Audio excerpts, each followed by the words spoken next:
धरातल पर भावपूर्ण और भक्ति भाव के उभरते गीतों का मैं गीतकार हूं। मैं ओमकार हूं। हिमालय राज महारानी मैना, पुत्री पार्वती और जया विजया के साथ शिव दर्शन के लिए गंगावतरण शिखर पर जाते हैं, किंतु शिव को एकांत प्रिय है। वे उनको अपनी स्थिति बताते हैं। पार्वती उनकी सेवा में संलग्न होना चाहती है तो वे अस्वीकार कर देते हैं। आकाश मार्ग से नारद शिखर पर नंदी को देखकर शिव के समीप आते हैं, पर शिव उन्हें भी एकांत में बाधा डालने से रोकते हैं। नंदी से ये सूचना मिलने पर कि हिमालय राज सपरिवार आए थे, नारद प्रसन्न होकर बताते हैं कि शक्ति का शिव के समीप आने का समय हो गया है।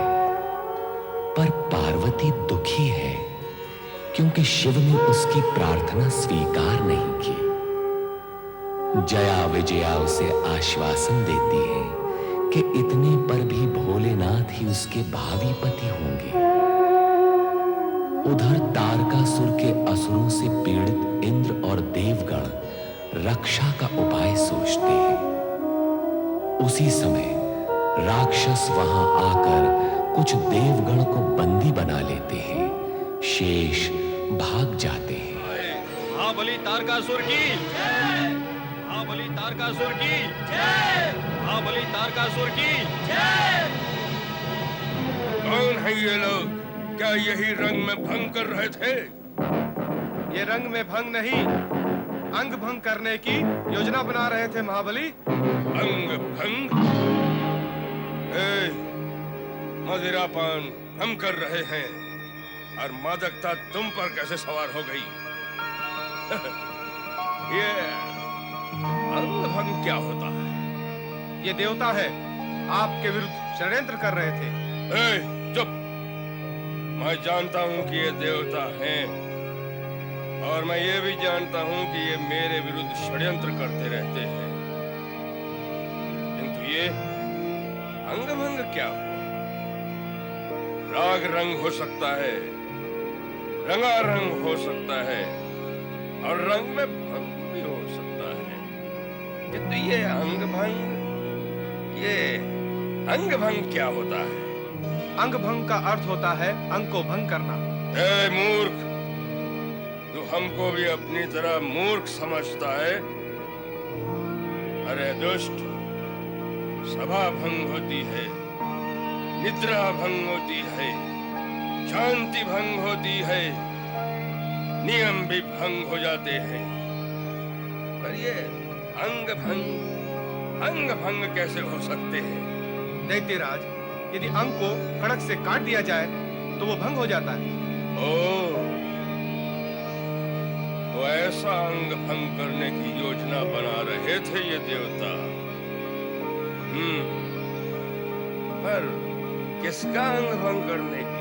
आपका महाबली। क्या ये हमारा अंग भंग करना चाहते हैं? हाँ स्वामी, अंग यदि अधिक भंग हो जाए तो इससे मृत्यु हो जाती है। इसे वध करना भी कहते हैं। अर्थात ये हमारा वध करना चाहते हैं? इसीलिए तो हम इन्हें पकड़कर आपके पास लाए हैं महाबली। हमारे प्राण लेने वालों के हम प्राण लेंगे। इन्हें मृत्यु दंड दे दो, समाप्त कर दो इन्हें। जैसी आपकी आज्ञा महाबली। तारकासुर, ये अन्याय है, घोर अन्याय। महाबली तारकासुर, ये देवता परमपिता ब्रह्मा जी के वरदान से अमर है। तुम इन्हें प्राण दंड नहीं दे सकते। यदि तुमने इन पर अत्याचार किया तो ये भगवान भोलेनाथ की शरण में चले जाएंगे। नारद मुनि, आज तुम इनके पक्ष में बोल रहे हो। ये शिव की शरण में चले भी गए तो मेरा क्या हित होगा? क्या कर लेंगे ये मेरा, और क्या कर लेगा इनका वो शिव? देवता कैलाश पहुंचकर शिव जी को विवाह के लिए प्रेरित करेंगे। इनकी प्रेरणा से यदि शिव जी का विवाह हो गया तो उन्हें पुत्र प्राप्ति होगी। यदि उन्हें पुत्र प्राप्ति हो गई तो तुम्हारा वध अटल है, क्योंकि परमपिता ब्रह्मा जी के वरदान के अनुसार तुम्हारा वध शिव पुत्र के हाथों निश्चित है। यदि आप अपना हित चाहते हो तो मेरी बात मान लो, इन्हें मुक्त कर दो।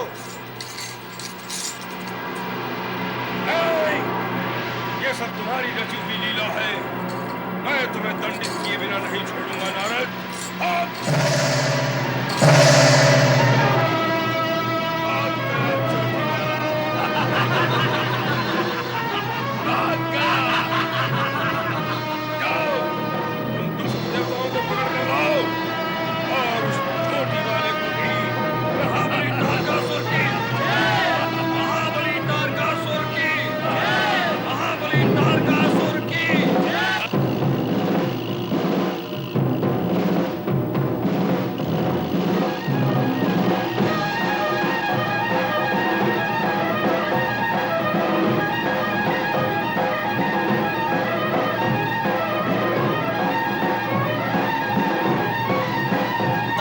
राक्षस हमारा पीछा कर रहे हैं, किंतु हमें पकड़ नहीं पा रहे हैं। अदृश्य होने के कारण हम उन्हें दिखाई नहीं पड़ रहे। तो फिर हम उन्हें इसी ओर बुलाते हैं। कैसे? देवराज इंद्र की जय और ओम नमः शिवाय बोलिए।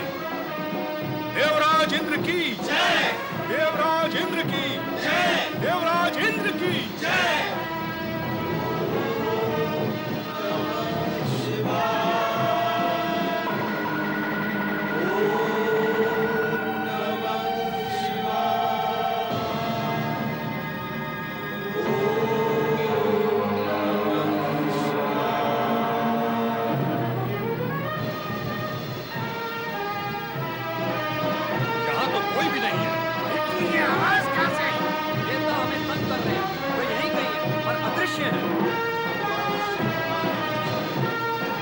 देवता पृथ्वी की ओर भाग रहे हैं। हमें भी पृथ्वी की ओर चलना चाहिए।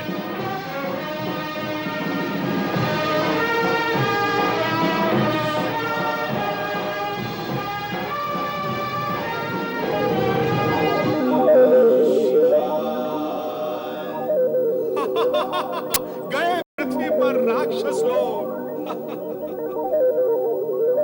भोलेनाथ की कृपा से हम लोग बच गए।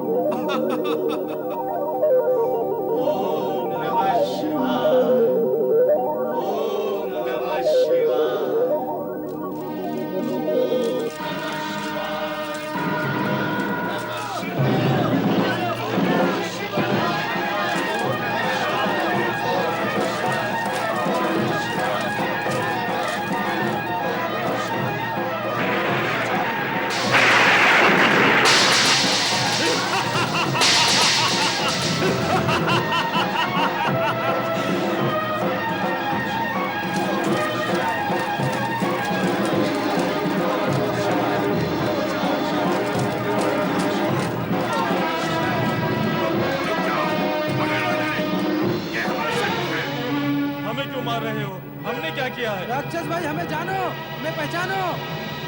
हम वही हैं जो तुम हो। हम तुम एक ही हैं, शत्रु नहीं मित्र हैं आपके। फिर इतना क्रोध क्यों? मैं दारुक हूँ, दारुक।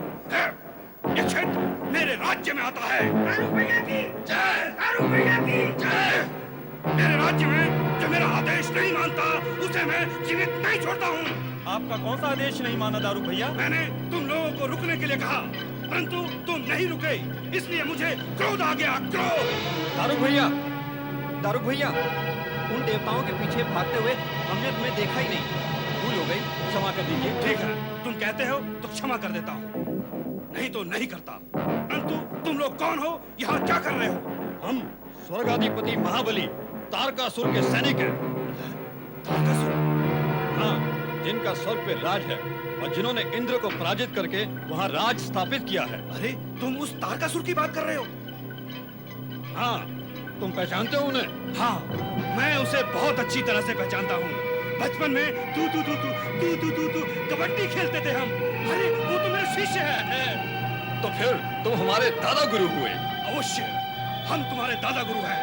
परंतु तुम हमें ये बताओ, तुम यहाँ भगदड़ क्यों कर रहे हो? मैं तुम्हारी क्या सहायता कर सकता हूँ?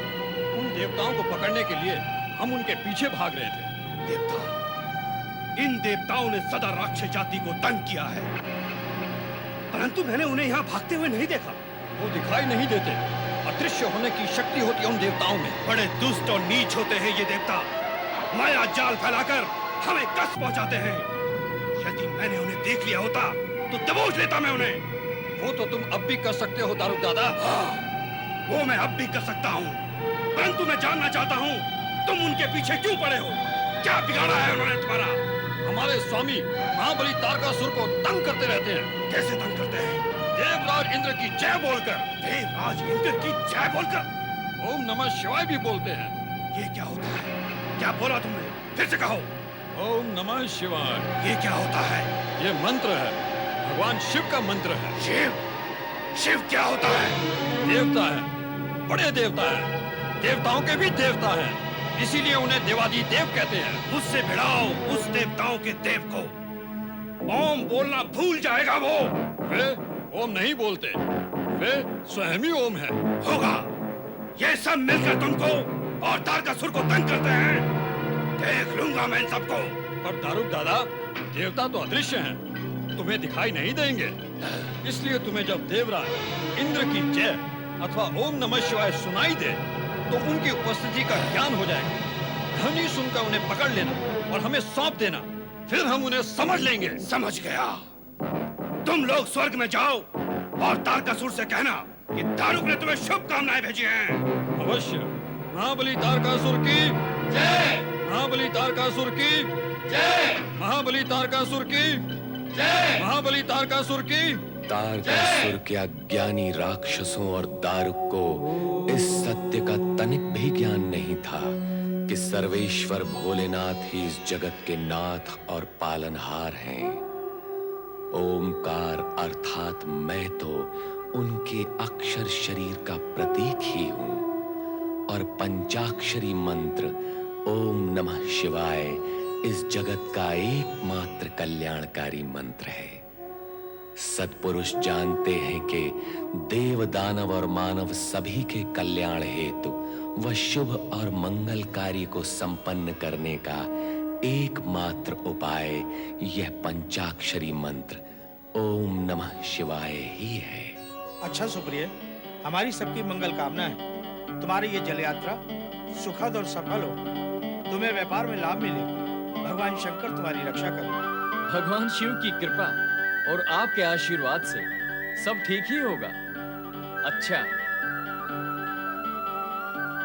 ओम नमः शिवाय। ओम नमः शिवाय। ओम नमः शिवाय। ओम नमः शिवाय। ओम नमः शिवाय। ओम नमः शिवाय। ओम नमः शिवाय। ओम नमः शिवाय। ओम नमः शिवाय।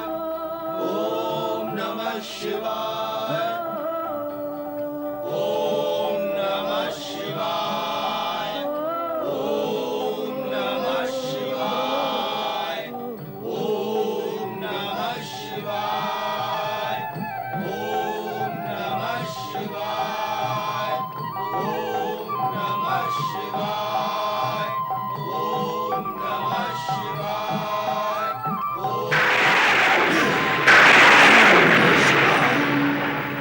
ओम नमः शिवाय। हे, तारकासुर के सैनिक और सेनापति ने यही बताया था, यदि कोई ओम नमः शिवाय बोले उसे पकड़कर उन्हें सौंप देना।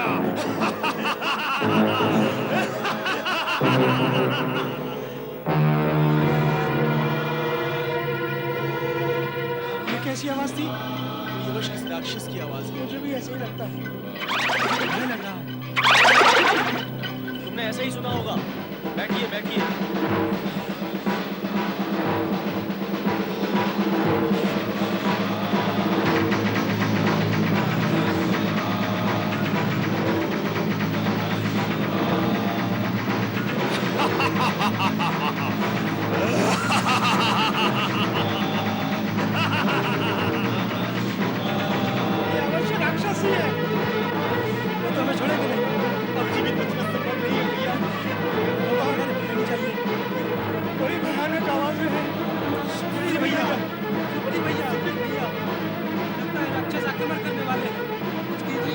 भयभीत होने की आवश्यकता नहीं। भगवान शिव हमारे रक्षक हैं। ये दुष्ट राक्षस हमारा कुछ भी अहित नहीं कर सकते। सब प्रेम से बोलो, ओम नमः शिवाय, ओम नमः शिवाय, ओम नमः शिवाय।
कितने बड़े देवताओं को बुलाएंगे ये छोटे मोटे देवता लोग।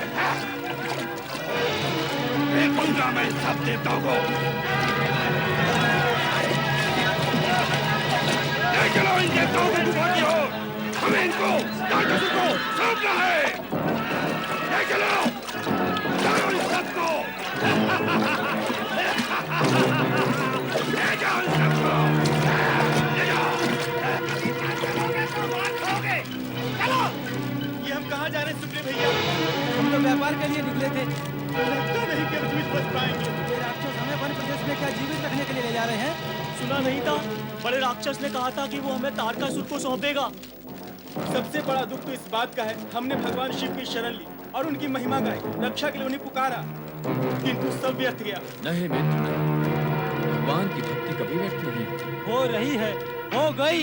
नहीं मित्र, भगवान भी परीक्षा लेते हैं। इतनी कठोर परीक्षा कि प्राणों पर बनाए।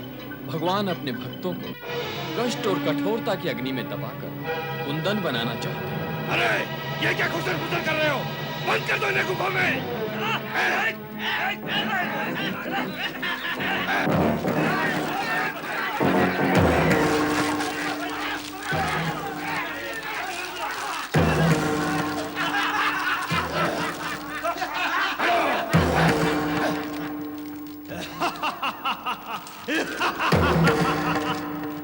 तारकासुर के सैनिक आएंगे और इन्हें ले जाएंगे। चलो इस गुफा का द्वार बंद कर लो। ये कहाँ आ गए हो? हमारे दुर्गंध के मस्तिष्क फटा जा रहा है। इन दुष्ट राक्षसों ने तो गुफा का द्वार भी बंद कर दिया। अब मृत्यु निश्चित है भाई। ये राक्षस अब हमें नहीं छोड़ेंगे। अरे मित्र, इतने निराश क्यों हो गए? मृत्यु के मुख में पहुंचने के पश्चात क्या अब भी तुम्हें जीवित रहने की आशा है? जब भगवान के नाम का स्मरण करते हो तो उस पर विश्वास करना भी सीखो। जब विश्वास नहीं है तो केवल मुंह से जाप करते रहने से कोई लाभ नहीं है। जब तुम उसे अपना मानोगे तभी वो तुम्हारी पुकार सुनेगा। पुकारा तो था सुप्रिय भैया, पुकारने के पश्चात ये दुर्दशा हुई है। ये दुर्दशा नहीं, भगवान शिव की लीला है। चमक उत्पन्न करने के लिए वे अपने भक्तों को कष्ट की रगड़ से चमकाते हैं। बड़ी बड़ी बातें करने से कुछ नहीं होगा भैया। यहाँ से मुक्त होने का उपाय सोचो। हमारे सोचने से क्या होता है? जो होता है भगवान का सोचा हुआ ही होता है। वे हमारे विषय में अनुकूल सोचे, इसके लिए हमें उनके नाम का स्मरण करना होगा, उन्हें पुकारना होगा। तुम जैसा कहोगे वैसा ही करेंगे भैया। कभी भगवान अपने भक्तों की परीक्षा, भक्त का धैर्य, भक्ति में उसकी निष्ठा और निस्वार्थ भाव देखकर व्यवाणी है।